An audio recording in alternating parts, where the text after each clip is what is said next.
Call me paranoid, but whenever you get a new place, it's important to change the locks.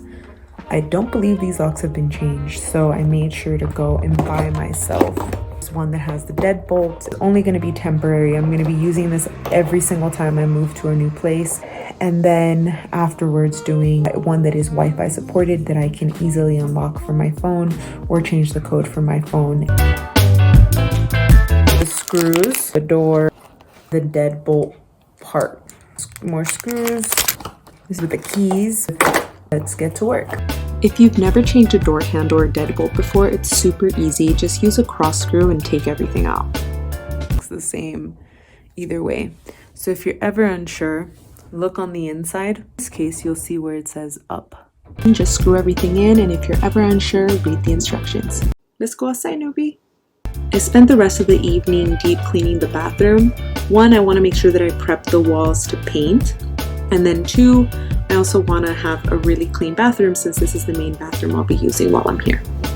It is morning number 1. I'm getting beautiful light out of the window. The first step is just removing all the things that I for sure know I'm not going to have or keep. Some of the things that are essential I'm going to not touch. So like the sink, even though I want it, I will be replacing it. I'm going to be getting rid of the cabinets, things like this bathroom thing right here. So I got rid of this door. Most of the stuff that you can get rid of that is like demolition type, you really just need a screwdriver. You'll need the cross, the flat. You're also going to need a crowbar or a pry bar, some pliers to be able to pull nails out. Just to give you an example of how easy it is to remove these things. It's not so cute, right? And it has this on the inside. So you would think, how the hell do I pull this out? It only has 4 screws holding it in. There's a flat, flat, flat, flat. So that's why I'm using this one. The house was built in the 70s. So I think maybe some of this stuff is original. I unscrewed those. Look how easy it comes out. Oh, wow. This is the moment I realized that by removing the vanity, I'm exposing the inside of the wall and I have no idea what's living back there. So I'm just gonna put this back inside. I'm scared there's something in the walls. If there happen to be any mice or rats, no. I spent the rest of the day decluttering the space, taking all of the little knickknacks like these plates off of the walls, and as well as other small things that I'm not going to use, including all of the frames and pictures that were on the wall, like the turkey and the raccoon.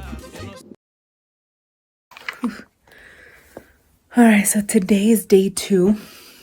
Last night, Anubis and I slept on this couch. Needless to say, I didn't really sleep much last night. We slept literally right next to the heater.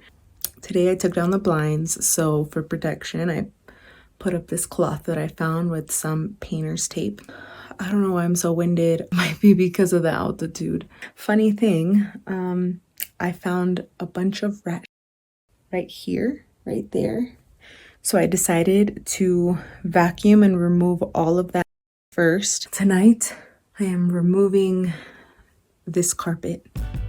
You're gonna see me vacuuming a lot while removing this carpet because these little black pellets are rat poop. This was another sleepless night just thinking about the possibilities of rats still living here. I was so grateful to have a mask with a filter on. I had originally planned to move this mattress into the living room so I could sleep more comfortably, but I was scared to be on the ground. I left the box spring in the bedroom because 1, it was too heavy for me to move alone, and 2, I noticed there was a tear at the bottom and I was scared of something popping out. Taking out the carpet from this bedroom took a couple hours, and I honestly don't know how long it's supposed to take since this was my first time doing it. It's day 3 and I'm moving on to removing the upstairs carpet. I started off by vacuuming the room out of fear of encountering more rat poop, but also because it's the best thing to do before getting started. Once I removed the toe kick, guess what I found? A rat hole, just like the one featured on Tom and Jerry.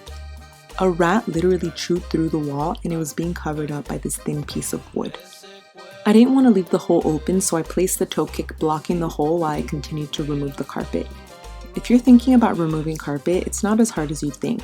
You just need to use a blade to cut the line down the carpet to create smaller sections, and you roll them up as tight as you can, tape them up, and take them outside. Lastly, you need to remove the wood and nails along the edge. These nails are the ones that held the carpet down on the floor. This was the most time-consuming part because the wood kept falling apart into smaller pieces and I had to remove tons of nails individually.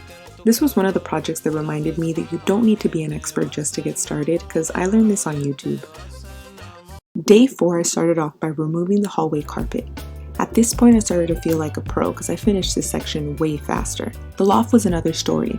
There was so much furniture I needed to move around. This TV was one of those 80s style TV sets, which was too heavy for me to lift, so I had to scoot it out of the room. I had to do it section by section while moving around the bed, desk, futon, and a wardrobe. I don't know how I did it alone. Lastly, I needed to remove the carpet from the stairs. I got stuck on every single step because there was an extra strong nail holding the carpet down on every corner of the step. This is done to mold the carpets to the steps. It looks nicer and it's not a tripping hazard, but it makes it way harder to remove. I took several breaks before calling it a day. My parents were coming the next day, so I needed to make sure that this place was a little more presentable before they got here. Notice the same type of toe kick that was placed upstairs at the bottom of this door.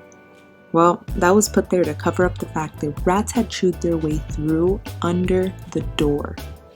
This was a tiring first week, but I can't wait to show you guys what we did over the weekend and a recap of week 2. Thank you so much for watching. Please like, share, and subscribe for more upcoming content.